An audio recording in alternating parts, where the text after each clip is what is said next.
I'm in Zonte, El Salvador. This is where Bitcoin got started in the country. An expat here had a nice beach house. He donated the house to the community. It turned into the Bitcoin beach house. And the locals were taught, a Bitcoin adoption.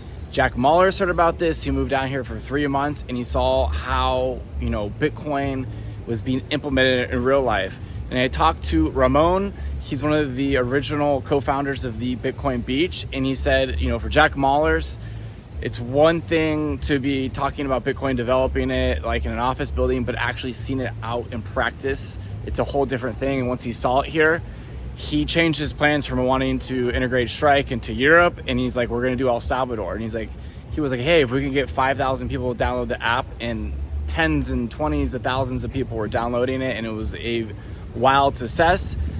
And I also heard Bukele was in early on Bitcoin before this all happened, and then once he started seeing the grassroots of Bitcoin adoption in his country, he's like, hey, Mahler's, come here, let's talk.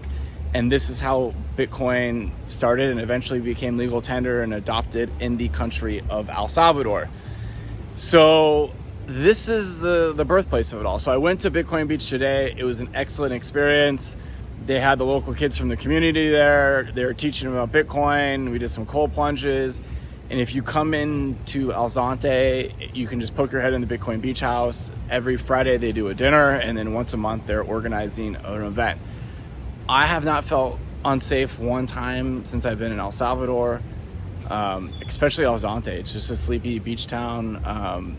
There's been zero problems. There's just 4 armed army guys on the beach. I don't even think you need them here. There just hasn't been anyone giving anyone a problem here. This place is booming right now.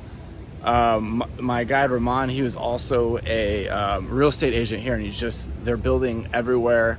They're building a big mega condo building right in front of Bitcoin Beach, and everyone wants to be here, even if it's for keepsake. They want to own a condo.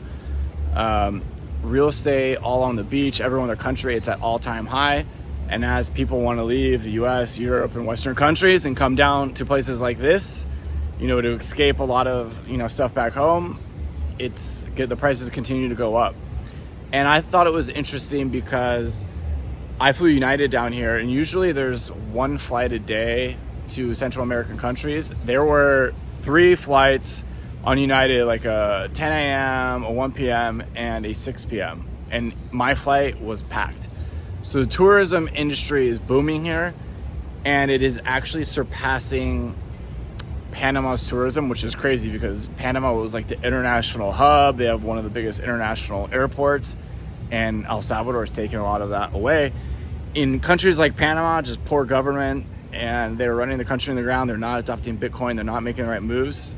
Hey, other countries are going to make the right moves, adopt Bitcoin, and get the rewards. And it's been billions of dollars in tourism for the country. The real estate's going up. People are developing here.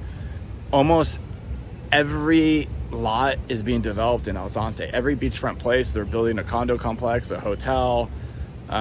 It's incredible. So if you want to come to El Zonte, this place is called the Eco-Friendly Lodge.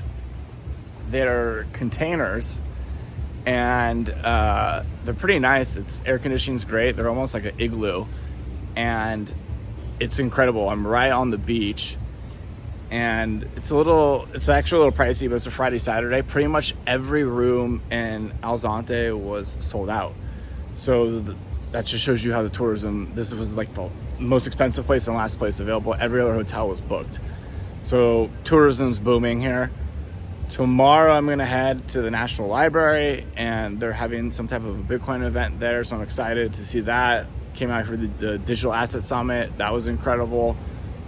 And El Salvador is just, leading the way here, and I highly recommend coming. And if you're scared about safety and all that stuff, I'm a gringo from Orange County. I've had no problem here.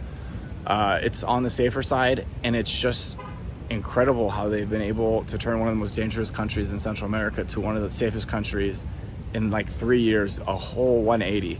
Just incredible what's happened here in a short period of time, and what can potentially happen here if they stay on the right path.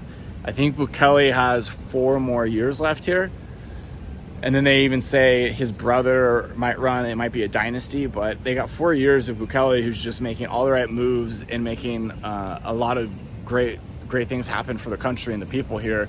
And you're going to see, in the coming years, a whole wave of middle-class El Salvadorians, where it was probably like most Central American countries where it was a few rich people and a lot of poor people. They're actually going to have a middle class here. And that's what a stable country is. And you look at the United States, it used to be this robust middle class, and everything's disappeared. And it's just rich people and poor people, and that divide's increasing every day. And that's why I think in the future you're going to have, political and social instability, and coming down to places like El Salvador to getting residency and, establishing businesses here it's going to benefit you greatly.